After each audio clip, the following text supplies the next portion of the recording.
বৃদ্ধি করতেছি। তো এই নতুন নতুন ধান চাষাবাদ করতে গিয়া পরিবর্তিত আবহাওয়া জলবায়ুর কারণেও আমাদের অনেক রোগ দেখা দিচ্ছে এবং অনেক সময় ধানের ফলন বিপর্যয় ঘটতেছে।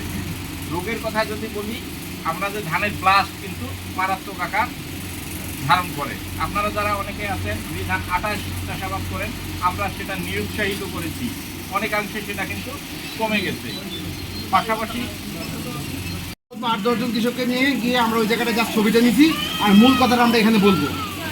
হ্যাঁ, তো আমরা যে কাজটা এখানে করেছি সেটা হচ্ছে আমাদের যে দুইটা প্রদর্শনী, প্রথম প্রদর্শনী যেটা ছিল আমরা ধানে ট্রাইকো কম্পোস্ট বলেন প্রদর্শনী দিয়েছে। এটা হচ্ছে ট্রাইকো কম্পোস্ট, আমার একটা তৈরি একটা প্রযুক্তি।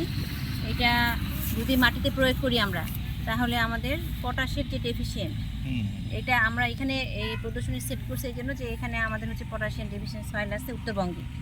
এই জন্য আমাদের গাজীপুর থেকে না করে আমরা ওখানেও করছি। এখানেও দুটো ডিফারেন্স দেখবো যে আপনাদের এখানে সয়েলটা আমি আগে নিয়ে গেছি, ওইখানে পটাশ কতটুকু ছিল। মাটিতে তো খাবার থাকে গাছে, তাই না?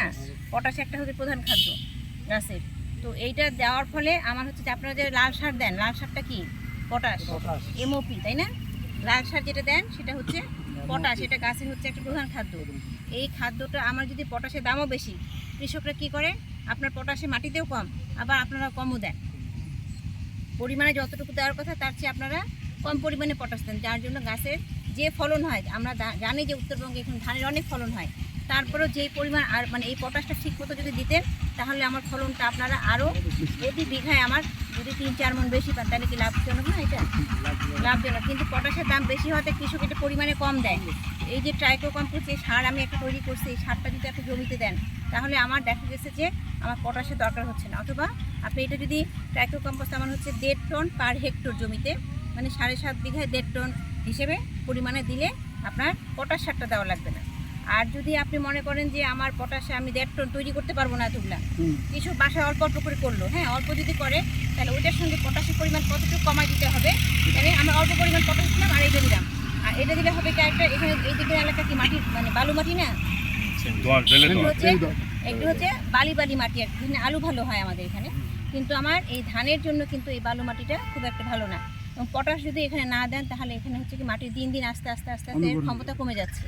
এখন যদি আমি এই ট্রাইকো কম্পোস্ট যদি সারটা দিই, তাহলে আমার কি হয়, পটাশও দেওয়া লাগতেছে না, আমার জমির কি হয়, মাটির যে পটাশ যে কম আছে সেই কমটা আমার বাড়ে যাবে, আস্তে আস্তে মাটি উর্বর হয়ে যাবে, শক্তিশালী হবে মাটি।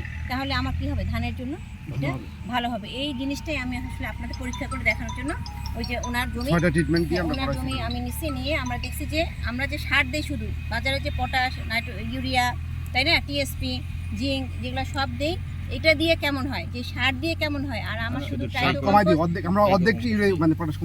কম্পোস্ট শুধু ট্রাইকো কম্পোস্ট দিলে কম, আপনার শতকে 6 কেজির মতো আসে। হ্যাঁ,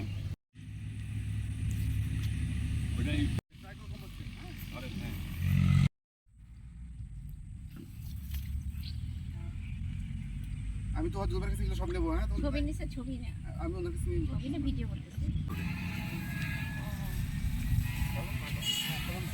বাজারেও দাম আছে।